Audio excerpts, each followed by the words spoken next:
चार लड़के कार चला रहे हैं। कहाँ पे? राजस्थान में। गाड़ी बड़ी तेज चल रही है, 120 की रफ्तार है। अचानक गाड़ी डिसबैलेंस हो गई। सामने क्यों? क्योंकि सामने एलईडी लगी थी, उसमें गाना चल रहा था। छोटी सी स्क्रीन पे एक औरत नाच रही थी। मुसलमान थे चारों, उसको देखते देखते तेज गाड़ी चला रहे थे। अचानक गाड़ी डिसबैलेंस होके एक थम में लगी। चारों ऑन द स्पॉट खत्म। चारों की लाशें घर में इंतजार हो रहा है। सुबह से 4 बजे इंतकाल हुआ है, शाम के 4 बज गए, 6 बज गए, लाशें नहीं आई। अब कह रहे हैं लोग, भाई माएं थक गई रोते रोते, बहनें इंतजार करते करते रोते रोते थक गई, कब आएंगी लाशें? कल के साहब ही नहीं आई। क्या मतलब? कह लगे डॉक्टरों के पास वक्त नहीं है, लाशें पोस्टमार्टम हाउस में आज ज्यादा चली गई। वो जो 10 मिनट का इंतजार नहीं कर सकता लाइन में लग के, आज वो पूरे 12 घंटे से पड़ा है पोस्टमार्टम के हाउस के बाहर। उसकी नाक में, मुंह में उसके मक्खियां चल रही हैं। अब कोई रो नहीं रहा है। कभी दिल ज्यादा सख्त हो जाए ना तो पीलीभीत जाना और जाकर के शाहजी मोहम्मद शेर के आस्थाने पे हाजिरी देके फिर जाना उधर पोस्टमार्टम हाउस पे और जाके देखना कैसे कैसे अमीरों की लाशें पड़ी हैं, कैसे कैसे बोलने वालों की जबानें बंद हो गई। अब वो बोलते ही नहीं, उनकी आंखें पथरा गई उनके। और वो क्या करते हैं? रात भर, मेरे घर से तो 17 किलोमीटर दूर है, 18, मैं तो कभी कभी रात को जाता हूँ तो उन पोस्टमार्टम हाउस में जाकर के अपने दिल की सख्ती को दूर करता हूँ। मैंने 2018 में गुसल दिया था 2 लड़कों को। मालूम वो क्या करते हैं? पहले उनके पास छेनी हथौड़ी होती थी, उससे वो काटते थे, अब नहीं करते हैं। अब उनके पास ग्लेंडर है लकड़ी वाला, यहां से डालते हैं। पूरी ये चीज खोलेंगे पूरी, और खोलने के बाद उसके बाद यहां से वो मोटे सुए से जो भी 2, 3, 4, 5 टाके लगाने होंगे लगाएंगे। उसके बाद यहां से पूरा फाड़ देंगे ग्लेंडर से। अब औरत भी बरहना पड़ी है, मर्द भी बरहना पड़ा है। वो जो खुदकुशी करके गई थी वो भी बरहना पड़ी है, वो भी पड़ी है। जिसे मौत जिसने खुदकुशी कर ली वो भी पड़ी है। अब उसको पूरा चीर दिया अंदर से, और उसके बाद जो भी निकाला, फिर उसके बाद उसने मोटे मोटे सुए से, सूजे से उसको सोया है और सीने के बाद स्टिक उसमें लगाए हैं। और वो भी काय के, किसी धागे के नहीं, बल्कि वो प्लास्टिक का जो धागा आता है उसका उसने डाला। मैंने जब उन 2 बच्चों के, एक की 17 साल, एक की 19 साल उम्र थी, एक ही माँ के दोनों बच्चे थे, मैंने जब उनको गुस्ल दिया, उनके सर को उठाया, उनके सर में उसी जगह से मेरा हाथ अंदर गया और उनकी एक हड्डी मेरी इस उंगली पे लगी, खून निकला। किसी ने कहा क्या दर्द होता है? रो इस वजह से? मैं रोने लगा। मैंने कहा नहीं भाई, मैं ये सोच रहा हूँ दिन रात सफर में रहता हूँ। मेरे नबी फरमाते हैं, मुर्दे का हाथ पकड़ता है गुस्ल देने वाला, मुर्दा कह रहा है आराम से उठा, तेरे उठाने से बड़ी तकलीफ होती है, बड़ी तकलीफ होती है। ये बता, जब हाथ उठाने से तकलीफ होती है तो पोस्टमार्टम के वक्त में कितनी तकलीफ होती होगी। जो सफर में रहते हैं वो अपने रब से कहें, मालिक पोस्टमार्टम वाली मौत से मेरे करीब बचा लेना और मदीने में ईमान वाली मौत देना। ये क्या मौत है मियां कि तू रात को गुनाह करके सोया था और रात को तू मर गया। अब तू गुनाह करते करते उठेगा। क्या जिंदगी तेरी है? बोल, तू क्या समझता है? ये शैतान ने तुझे अपने फरेब में ले लिया। नौजवान, ये जवानी तेरी तुझे बर्बाद न कर दे। इधर देख, एक सहाबी हुजूर की बारगाह में आया है। उसने कहा या रसूल अल्लाह, मैंने फला गुनाह किया है, क्योंकि तुम मुझे अल्लाह माफ कर देगा। कहा अल्लाह माफ कर देगा। माफ कर दिया, अल्लाह तुझे माफ कर देगा, तौबा कर। फिर उसने एक सवाल और किया, या रसूल अल्लाह, एक सवाल करना चाहता हूं। पर मैं बोलो। अर्ज की या रसूल अल्लाह, जब मैं गुनाह कर रहा था अल्लाह मुझे देख रहा था? हुजूर ने फरमाया हाँ देख रहा था। वो पीछे गिर गया और इंतकाल कर गया। ये कह के मरा, या रसूल अल्लाह मेरी हिम्मत कैसे हो गई, मेरा रब देख रहा था फिर भी मैं गुनाह कर रहा था। मेरी हिम्मत कैसे हो गई? तेरी हिम्मत कैसे हुई नौजवान कि तूने अपनी आंखों को बर्बाद कर लिया? ओ मेरे दोस्त, ये जिंदगी तेरी फेसबुक के लिए नहीं है। आजा अपने रब से तौबा कर ले, आजा हुजूर के दामन में आजा, आजा मेरे नौजवान, वापस आजा इस मोबाइल की दुनिया से। आजा, इंस्टाग्राम तुझे बर्बाद कर देगा, आजा यूट्यूब तुझे बर्बाद कर देगा। छोड़ दे इसको और तोड़ दे इसको और नबी की बारगाह में आजा, आजा और रब से तौबा कर हुजूर के वसीले से, और उससे कह मेरे मालिक मैं भागा हुआ मुजरिम वापस आ गया हूँ और जिंदगी गुजारना बंद कर। 8-8 घंटे इंस्टाग्राम देखने वाले, इससे तौबा कर। ये जिंदगी ना तो फेसबुक के लिए है, ना इंस्टाग्राम के लिए है, ना यूट्यूब के लिए है, बल्कि बरेली से आवाज आ रही है ताज शरिया की जिंदगी ये नहीं है सभी के लिए, जिंदगी है नबी की, नबी के लिए। वाह वाह, अल्लाह अकबर, अल्लाह या रसूल अल्लाह, या रसूल, जिंदाबाद जिंदाबाद, अल्लाह अकबर, सुभान अल्लाह, बहुत अच्छा, वाह वाह वाह, माशाअल्लाह। मेरे दोस्त अपनी तन्हाइयों को पाक कर, बहुत अच्छा, पलट के आ मेरे दोस्त, मैं तुझसे ही कह रहा हूं और किसी से बात नहीं कर रहा हूं। मेरी तरफ देख और अपनी बात पर, इस बात पर जरा गौर करके इसी हाल में मदीना शरीफ है,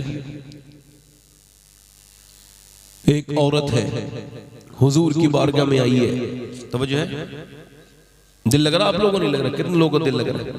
माशाल्लाह आके बैठ रहे हैं जिन लोगों को दिल लग रहा है, बैठ रहे हैं, सुभान अल्लाह, अल्लाह जज़ा दे इनको। कितने लोगों को दिल लग रहा है? जरा दोनों हाथ उठा के बोलो सुभान अल्लाह, माशाअल्लाह। हाँ। देखो जो मेरी तकरीर सुन के डर रहे हैं ना अल्लाह से, वो भी मरेंगे, और जो सुन के नहीं डर रहे हैं वो भी मरेंगे, है ना? मैं तकरीर कर रहा हूं, मैं ही मरूंगा, कोई नहीं बचेगा। हाँ, ध्यान से सुनो मेरे भाई, हमारी बहनों मेरी बेटियों के लिए पैगाम यह है कि अपने बच्चों को, उन्होंने ये नहीं सोचा कि इन बच्चों की तरबियत कैसे करनी थी। ये जितने लड़के मोबाइल देखते हैं, इनकी माओ ने भी तो देखा होगा, कुछ तो देखा होगा, इनकी माओ ने फिल्में देखी थी, फला की लड़की भाग गई, फला की लड़की ने नाक कटा दी। लड़कियां कभी नाक नहीं कटाती, पहले माँ नाक कटाती है, बदतमीजी करती है, बेशर्माई करती है, बेहयाई करती है। माँ के अंदर से पहले हया रुखसत होती है, फिर बेटी के अंदर से रुखसत होती है। जब सामने टीवी चल रहा है, सामने बेहयाई हो रही है, उसमें लिप लॉक हो रहा है, उसमें अम्मा भी खुश है, हीरो हीरोइन मिल रहे हैं, अम्मा खुश है, हीरो हीरोइन नहीं मिले, अम्मा रोने लगी, दिल बेचारी का कमजोर है। हीरो हीरोइन की जुदाई में अम्मी के आंख में आंसू आ गए। अब जब हीरो हीरोइन की तरह वो लड़की भाग गई, अम्मा कह रही है हाय मेरी नाक कट गई। अरे तो तूने खुद ही कटाई ना, तुझसे किसी ने कहा थोड़ी था कि तू टीवी देख, उसके सामने बैठ के सुन। जितना तू टीवी के सामने रोई है, अगर उससे आधा भी मुसल्ले पे रोई होती अपनी बेटी के साथ, तो तेरी बेटी नाक न कटाती, सर फख्र से बुलंद कर देती। जिंदाबाद जिंदाबाद, क्या बात है। इस घर को आग लग गई घर के चिराग से।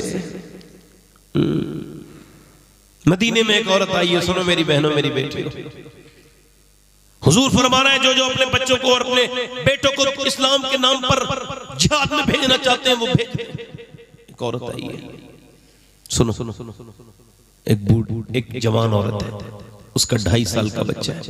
औरतें जवान लड़कों को लेके आ गई, वो ठीक है, जवान से आवश्यक, ये 2.5 साल का बच्चा लेके आई है। हुजूर ने फरमाया ये क्या करेगा, 2.5 साल का बच्चा है। कहने लगी या रसूल अल्लाह मैं ये सोच के लाई हूँ, उसकी सोच तो देखें, या रसूल मैं सोच के लाई हूँ कि मेरे बेटे मेरे नबी पाक सल्लल्लाहु अलैहि वसल्लम की बारगाह में, हुजूर आपके ऊपर जब कोई तलवार चलाता होगा तो आपको ढाल की जरूरत पड़ती होगी, जब कोई तीर मारता होगा तो ढाल की जरूरत पड़ती होगी।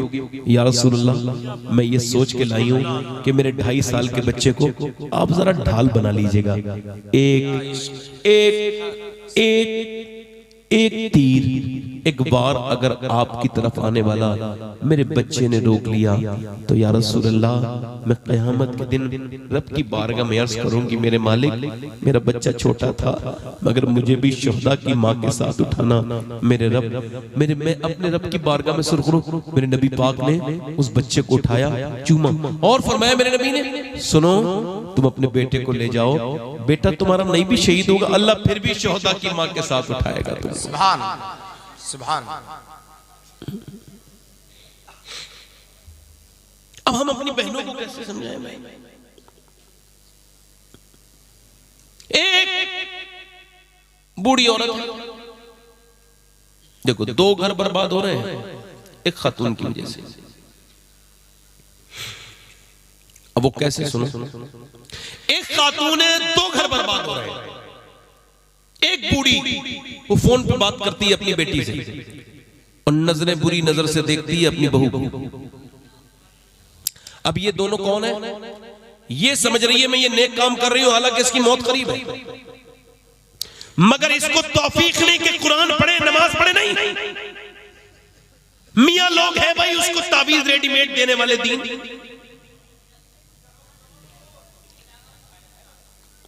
आप समझ रहे हैं?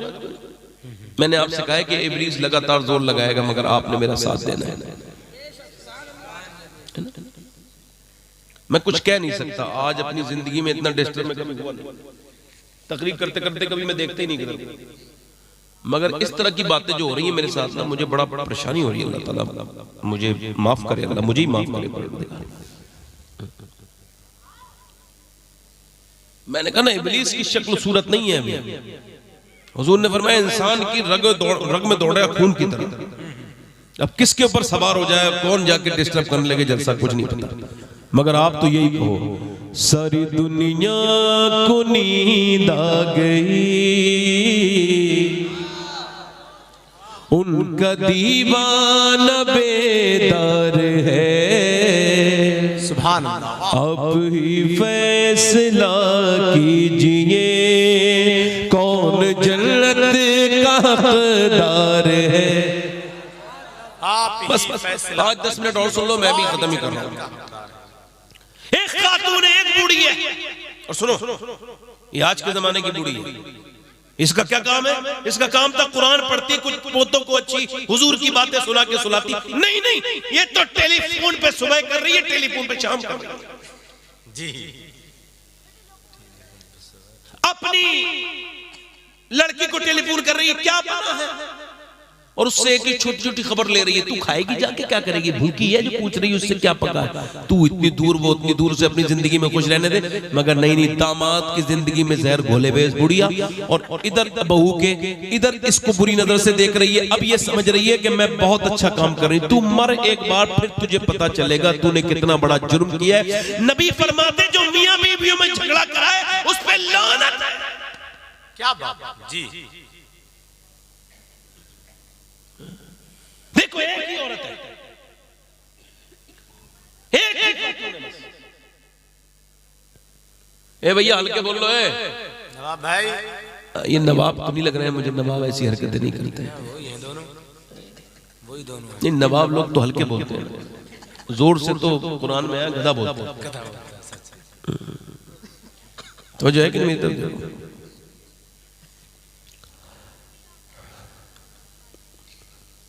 तो वो एक बुढ़िया है और 2 घर बर्बाद, बोले है कि नहीं जी। अच्छा कुरान पढ़ती, कुछ दुरूद पढ़ ले, कुछ तस्बीह पढ़ ले, नहीं खुराफात करेगी। नमाज पढ़ते तबीयत खराब है, घूमने के लिए तबीयत खराब नहीं। ये इसके ऊपर मेरी बहनों मेरी बेटियों सोचो तो, नबी फरमाते जो मियां बीवी में झगड़ा करा उस पे लानत। क्या बोलो? लानत। अच्छा ये आज के जमाने की बुढ़िया है, एक हमारे हुजूर के जमाने की एक औरत है, उसका नाम उम्मे अम्मारा है, 70 साल की उम्र है, बाल सफेद हो गए, उससे भी ज्यादा उम्र है, कह रही मैं भी जाऊंगी जंग में। हुजूर ने फरमाया तुम क्या करोगी? या रसूल अल्लाह मैं औरत हूं तो पानी पिला दूंगी, जख्मियों को मरहम पर पट्टी करूंगी, मुसलमानों को पानी पिलाऊंगी, जो थक जाएगा उसको पानी पिलाऊंगी। हुजूर ने फरमाया ठीक है। चली गई, वही पानी पिला रही है, जख्मियों को ख्याल लग रही है। उसने देखा अचानक हुजूर के ऊपर हमला हो गया, इसने तलवार उठाई, सामने खड़ी हो गई। अब कुफार होते हैं बुज़दिल, अरे औरत की तरफ से हमला करो। नबी ने इसकी तरफ देखा, अर्ज कर लगी या रसूल अल्लाह जब तक जान है इधर से तो किसी को नहीं आने दूंगी, या रसूल अल्लाह मेरी जब तक जान है। अब उसने एक ने हमला किया, उसकी तलवार को घुमाया और तलवार को फिर काट के उसे तलवार को फेंक के उसके पेट में ऐसी तलवार मारी, एक में नीचे गिर गया, ठंडा हो गया। दूसरा आया, तीसरा आया, यहाँ तक के 7 ने 7 बार हमले किए। इसने 7 लोगों को अकेली ने कत्ल करके जहन्नम में पहुंचा दिया। जब ये देखा तो कुफ्फार भागे, कहा हम मुसलमान का मुकाबला नहीं कर सकते, यहाँ से भागो। कहा क्यों? जब 70 साल की उम्मे अम्मारा की तलवार का ये हाल है तो फिर अली की तलवार का हाल क्या होगा? नारे तकबीर, नारे रिसालत, नारे हैदरी, मसलके आला हजरत फैजान शाह जी। वाह जिंदाबाद। आज के जमाने की ये ख़वातीन, ये क्या खातून है, ये खातून नहीं है, खातून तो वो थी मेरे नबी पाक के जमाने की। कि जब पर्दा फर्ज हुआ तो एक औरत मदीने में आई और जब फजर की नमाज में आई तो उसने देखा, इधर देखो, तवज्जो करो, उसने देखा सारी औरतें पर्दे में। उसने कहा तुमने ये पर्दा क्यों कर रखा है? कहने लगे अल्लाह ने अपने हबीब को हुक्म दिया कि हुजूर से उसने कहा है, उसने हुक्म दिया है, ऐ मेरे महबूब आप कहें अपनी बीवियों से, बेटियों से और मुसलमान औरतों से कि वो पर्दा करें। अल्लाह के रसूल सल्लल्लाहु अलैहि वसल्लम के गुलामों सुनो, उस औरत ने कहा अच्छा हुक्म आ गया? कहाँ आ गया? अब आती बेटे को जा पहले मेरी चादर लेके आ। चादर लेके आया, फिर पहनी, फिर घर गई। किसी ने कहा, उसका आदमी कहने लगा अरे कपड़े पहन के जो यहाँ आके पर्दा कर लेती, तो चादर तूने मस्जिद में क्यों मंगाई? तो रोने लगी। क्या हुआ, क्यों रोती है? कहा जब अल्लाह ने अपने हबीब को हुक्म कर दिया तो फिर मेरे दिल ने गवारा न किया कि एक कदम भी बाहर बगैर पर्दे के उठाऊं। सुभान अल्लाह, सुभान। आज तो मुसलमान लड़कियों को देख लो आप, शादियों में सब नेक लग रहे हैं हम, मगर शादियां हमारी ऐसी हैं कि जिसमें कोई औरत मुश्किल से पर्दे में होती है। दुपट्टा भी वो रखेंगी नहीं। अल्लाह ताला इन पर मैं ज्यादा देर गुफ्तगू नहीं कर पाऊंगा, मगर जो बात कर रहा हूं सुनो। इन औरतों को अब कौन ये समझाए कि इनका पर्दे के दामन में इनके लिए आसानी है? ये कुरान पढ़े? नहीं, कुरान नहीं पढ़े। एक साहब मुझे, मैं कहीं फातिहा में गया, वो प्रोग्राम में गया, तो मुझे एक साहब बोले कि जब आपके मेरे घर दावत है। ठीक है। फिर बोले जरा मेरे घर में जादू है। तो मैं कहा मैं तो ये चेकअप वाला मेरे पास पैमाना है नहीं कि जादू है कि नहीं, और मैं जानता भी नहीं, और मैं झूठ बोलने से मैं परहेज करता हूँ, झूठों पे लानत है अल्लाह की। कहने लगे उसकी बीवी ने भेजे ताबीज, ये फला मियां का ताबीज, ये फला मियां का ताबीज, ये फला मियां का ताबीज। मैं ठीक है रखो, मैं को मतलब नहीं। उस पे फिर वो लगा भाई मोम जामा करा, इस पे खुशबू लगाई, इस पे ये कपड़ा, इस पे वो कपड़ा, इस पे। मैं ठीक है भाई, मैं सब बात नहीं करता। मैंने देखा कुरान शरीफ जरा उठाओ, तो कुरान शरीफ उठाया तो उस पे गर्द जमी थी, धूल। मैंने उसके धूल को हटाया और मैंने कुरान जब पढ़ा तो मेरी आंखों में आंसू आए। कहने लगे क्यों रोते हैं? मैं कहा भाई जिस घर में मियाँ के तावीज़ों की इतनी कदर होती हो और अल्लाह के कुरान पे गर्द जमी हो, तो वहां पे रहमतें नहीं आएंगी, वहां पे लानतें ही आएंगी। क्या बात कही है,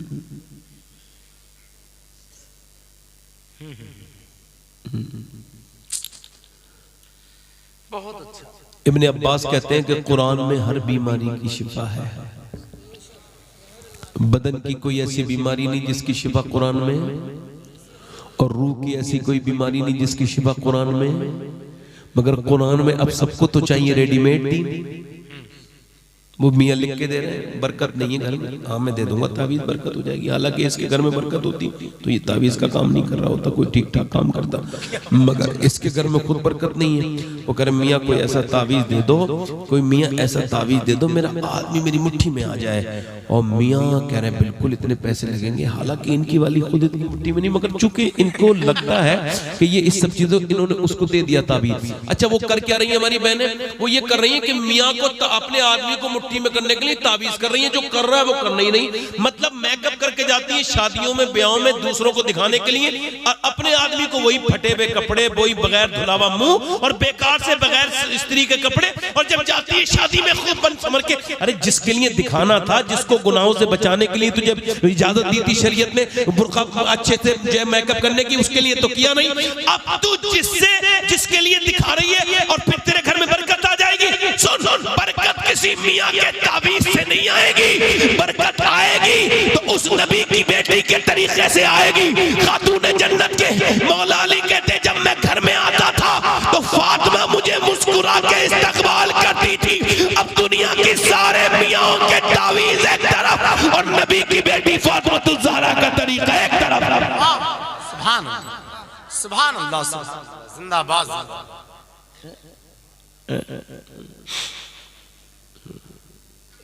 मैंने आपसे अर्ज किया मेरे भाइयों, कुरान एक गैर मुनक़सिम हिंदुस्तान था, एक गैर मुस्लिम लड़की, एक मुसलमान लड़की, दोनों की आपस में दोस्ती है। एक मुसलमान है, एक गैर मुस्लिम है, और एक कुरान पढ़ रही है। तो वो उससे पूछती है तू ये हाथ धो के, मुंह धो के, इतनी सफाई पाई करके क्या पढ़ती है? इसके बगैर नहीं पढ़ती। कहने लगे अल्लाह का कुरान है। माशाअल्लाह। कब मुझे भी पढ़ा देंगी तेरी अम्मी? कब मेरी अम्मी से पूछ लो। कब बेटी तुम वादा करो कि तुम अपने घर में नहीं बताओगी तब मैं कुरान पढ़ाऊंगी। उसकी मुल्लानी ने कहा कि मैं कुरान तब कब पढ़ाऊंगी जब तुम वादा करो। उसने कहा ठीक है। अच्छा, कुरान है हुदल लिन्नास, ये इंसानों की हिदायत के लिए है, सिर्फ मुसलमानों के लिए नहीं। उसने कुरान पढ़ा तो अल्लाह की कुदरत ये कि उससे अच्छा कुरान उसने पढ़ लिया, मुसलमान से ज्यादा गैर मुस्लिम लड़की ने उससे पहले नाजरा पूरा कर लिया। और उसने कहा फिर अब क्या करें? कहा मैं तो हाफिजा बनूंगी, हाफिजा करूंगी। तो अब 4-5 साल में उसने हाफिजा किया, तो उसने उससे पहले हाफिजा कर लिया। कब जवान हो गई और कुरान के जरिए कब ईमान दिल में उतरा उसे पता ही नहीं चला। जब रिश्ता हुआ तो रोने लगी। मुल्लानी ने कहा क्या हुआ? कहा इस वजह से रो रही हूं कि मेरे माँ बाप को अगर मैं बता दूं कि मैं मुसलमान हूं तो वो मुझे मार देंगे, कहीं का नहीं छोड़ेंगे।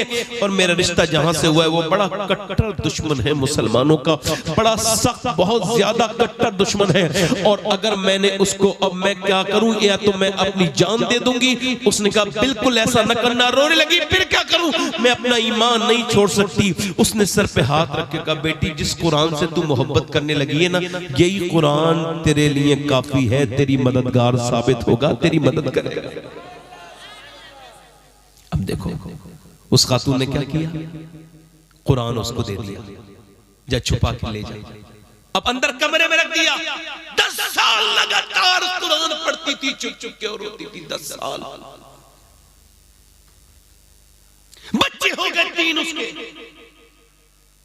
मगर रो रो के कहती थी मालिक कब तक मेरे करीब तेरी बंदी, कब तक छुप छुप के नमाजें पढ़ेगी। एक दिन शोहर की तबीयत बिगड़ी, अस्पताल में लेके गए। वापस आया, शोहर रोने लगा। कहा क्या हुआ? कहने लगा मुझे कैंसर है, डॉक्टर कहते हैं तुम मर जाओगे। बीबी से कंधे पे हाथ रख के बोला इतनी तुम नेक औरत हो, तुम बिल्कुल तुम बेवा हो जाओगी, मेरे बच्चे यतीम हो जाएंगे। और फिर फूट फूट के रोया। बीबी ने रोते देखा तो कहा एक बात बताऊं, अगर आप मेरी बात मानो, रोते हुए बोली, तो मेरे पास आपका इलाज है।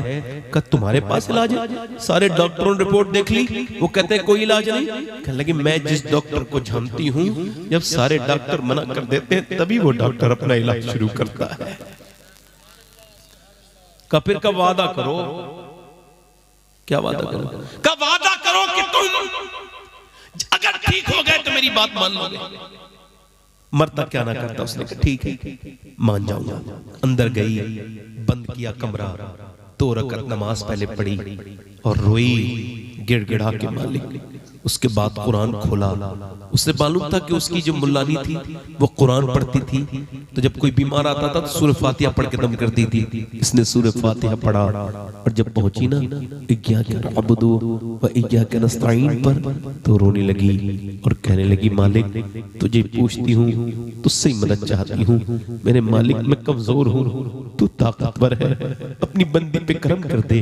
रोज रो रो के कुरान पढ़ती थी, रोज पढ़ती थी, रोज उसको दम पिला करके पिलाती थी। 1 महीने का टाइम दिया था डॉक्टर ने। 3 महीने पानी पिया लगातार, तबीयत ठीक महसूस हुई। डॉक्टर को दिखा के आया, घर में आके हंस मुस्कुरा भी रहा था, रो भी रहा था। रिपोर्ट दिखा के क्या हुआ, क्यों रोते हैं? कहने लगा डॉक्टर ने चेक करके कहा है ऐसा लगता है तेरे बदन में कोई बीमारी नहीं है, तूने कहां इलाज करा लिया? ये इलाज 3 महीने में तो हो ही नहीं सकता है, ये तेरा कैंसर कैसे ठीक हो गया? रो के बोली अब बता कैसे इलाज किया है? रो के बोली अब बुरा मानो या भला मानो, मैं आपको बताऊं मैं हूं मुसलमान और मैंने कुरान पढ़ पढ़ के तुम्हारे ऊपर दम किया है। अब तुम्हारा जो दिल चाहे वो करो। वो आदमी आगे बढ़ा, आगे बढ़ के बोला तुम कैसी बात करती हो?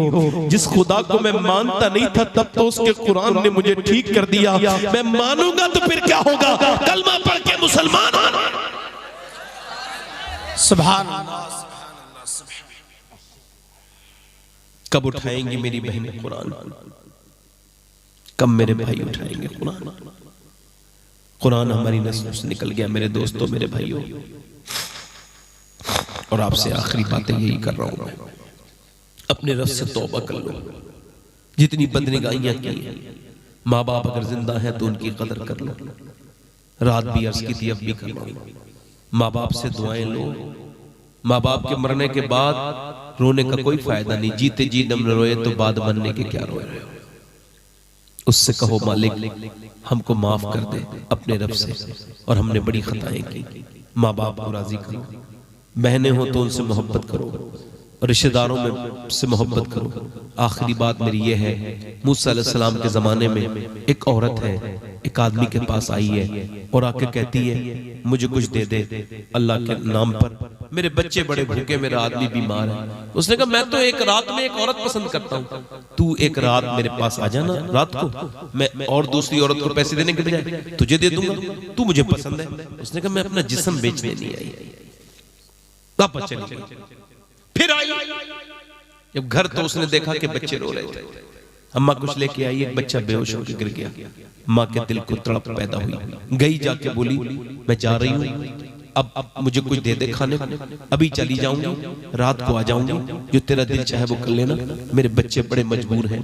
रात को मजबूर औरत उसके घर से लेके चली गई खाने के लिए, और फिर रात को आई और फिर जब देखा उसने कमरा बंद है, ये जिना करने के लिए आगे बढ़ रहा है, वो औरत कांप रही है, कपकपी पैदा हो रही है। और जब इसने इसके हाथ लगाया ना, कमरा बंद था, कोई नहीं देख रहा था, जैसे हाथ लगाया वैसे ही कांप गई, आंखों से गरम गरम आंसू निकले, सिसक के रोने लगी। आदमी पीछे हटा, ए क्यों रोती है, क्या तुझे पैसे नहीं दिए? का पैसा सब कुछ थोड़ी होता है, ईमान भी कुछ होता है। का क्या मतलब? जब मैं रात को सजदा करती हूँ ना, तब भी अल्लाह मुझे देखता है, और जब मैं आज अपना जिस्म बेचने आई हूँ तब भी मेरा अल्लाह मुझे देख रहा है। अब मैं अपने रब से यही कह रही हूँ, ऐ मेरे करीम, ऐ मेरे रहीम, तू इस पर गवाह है कि तेरी बंदी ने कभी जिना नहीं किया, मगर मेरे बच्चे की वजह से मैं मजबूर हूँ। बच्चे भूखे न होते और मैं अगर मजबूर मां न होती तो कभी ये काम न करती। मेरे करीम मुझे माफ कर देना, अपनी बंदी को, तेरी बंदी मजबूरी में इस हाल में आई है। जब वो रोई, उसके रोने से अल्लाह ने उसका दिल धो दिया। वो बोला जा, मैं तुझे अपनी बहन बनाता हूँ, तूने मेरी आंखें खोल दी, जा ये पैसे ले जा, और भेज दिया। सजदे में गिर के बोला मालिक, एक दिन आई थी, हाथ तक नहीं लगाया, मैंने तो कितनी लड़कियों की इज्जतें लूटी हैं, मुझे खबर भी नहीं, मेरे जैसा कोई गुनहगार नहीं तो तेरे जैसा कोई करीम भी नहीं। रो के सो गया, नींद कब आई पता नहीं चला। सुबह को दस्तक हुई, दरवाजा खुला, कौन? कहने लगे दरवाजा खोलो। दरवाजा खुला, आवाज आई, मेरा नाम मूसा है और अल्लाह ने तुझे सलाम भेजा है। सुभान सुभान।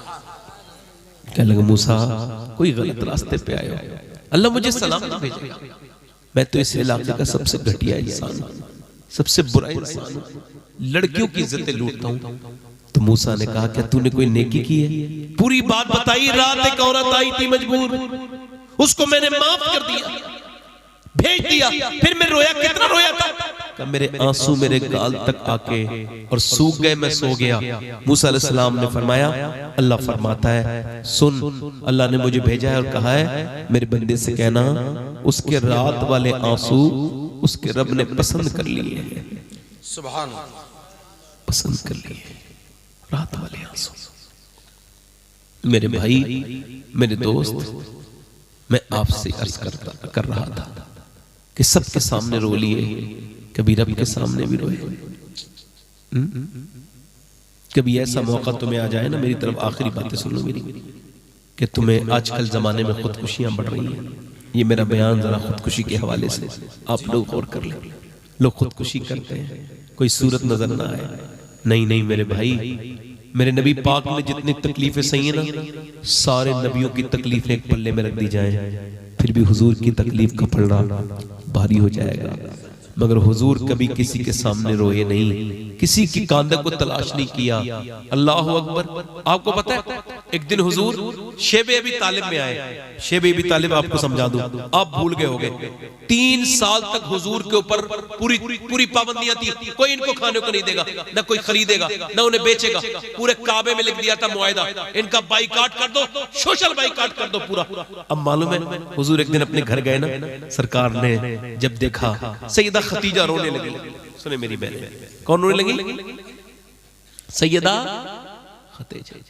हुजूर ने फरमाया क्यों कि हिम्मत हार गई? कहा नहीं या रसूल अल्लाह, हिम्मत हारने की बात। मालूम है खतीजतुल कुबरा कौन है? जब वो इस्लाम हुजूर के निकाह में नहीं आई थी, इतनी मालदार थी, उनके कपड़ों पे जो सिलाई और जो उनके जो कढ़ाई होती थी ना, वो सोने के तारों से होती थी। अरब की सबसे मालदार खातून थी। सुनो आज रो रही है। हुजूर ने फरमाया क्यों रोती है खतीजा? अर्ज करती या रसूल अल्लाह, आपकी चारों बेटियां इतनी भूखी हैं कि उनकी आवाज नहीं निकल रही है। 9 दिन से आपकी बेटियों ने कुछ खाया नहीं है। अब भी तो बच्चे वाले रमजान के रोजे तक नहीं रखे जाते हैं लोगों से। हम कहते हैं हुजूर के नाम पे जान दे देंगे। कितना जानते हो सरकार को आप? बताओ सब बच्चे वाले हो ना, बेटियों वाले हो। हुजूर की 4 बेटियां और चारों क्या हाल है? भूख कितनी है कि उनकी आवाजें। तो एक सहाबी आया, हुजूर नजराना लेके आया हूं। क्या? पेड़ के पत्ते हुजूर ने अपनी बेटी को दिए। ओ मेरे भाइयों, मेरे दोस्तों, आपसे गुजारिश करता हूं, सैयदा खतीजा कौन है? मेरी बहनों को पता है? नहीं पता ना? जब उनका विसाल हुआ ना तो हुजूर ने फरमाया मेरी खतीजा को शैबे अबी तालिब के फाकों ने मौत के करीब कर दिया।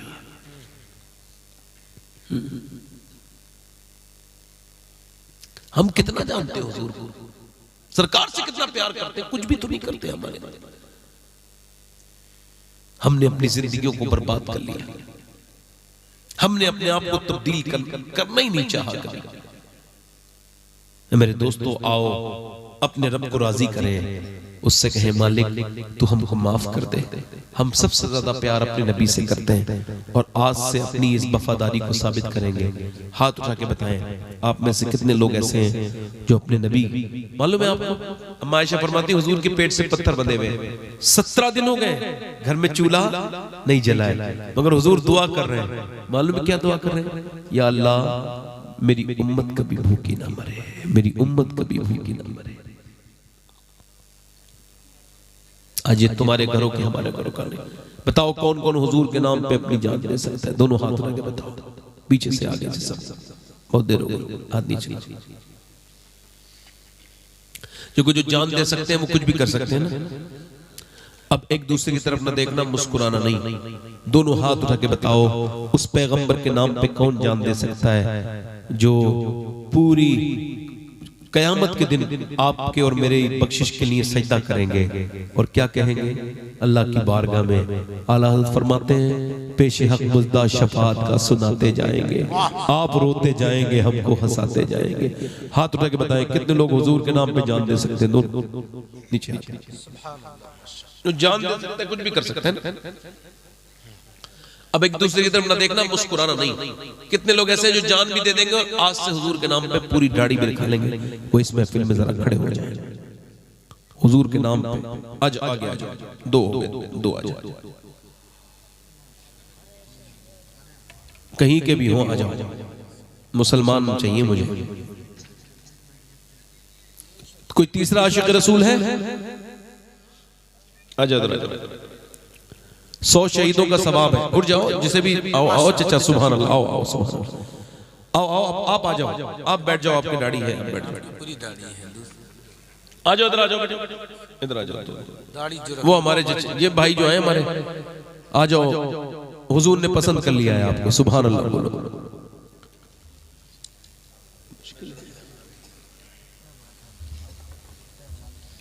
आ जाओ, आ जाओ। ये कितने हो गए भाई? 5 हो गए। ख्वाजा साहब की छठी वाला है कोई? हर नबी के दाढ़ी, हर वली के दाढ़ी। आओ मेरे भाई, शाहजी मोहम्मद शेर के भी दाढ़ी है, आला हजरत के भी दाढ़ी है जी, माशाअल्लाह माशाअल्लाह। ये हो गए भाई 7। 3 और हो जाए तो इमाम हुसैन की 10वीं हो जाएगी। कोई नौजवान और है जो आज से अपने नबी के लिए जीना शुरू करे? अच्छी लड़की से अगर शादी करनी है तो शादी से पहले दाढ़ी लगाओ, खराब लड़की से बच जाओगे, अच्छी लड़की मिलेगी। क्योंकि कोई भी खराब लड़की दाढ़ी वाला पसंद नहीं करती, दाढ़ी वाले वही पसंद करती है जिसे मदीने वाला पसंद हो। है कोई और?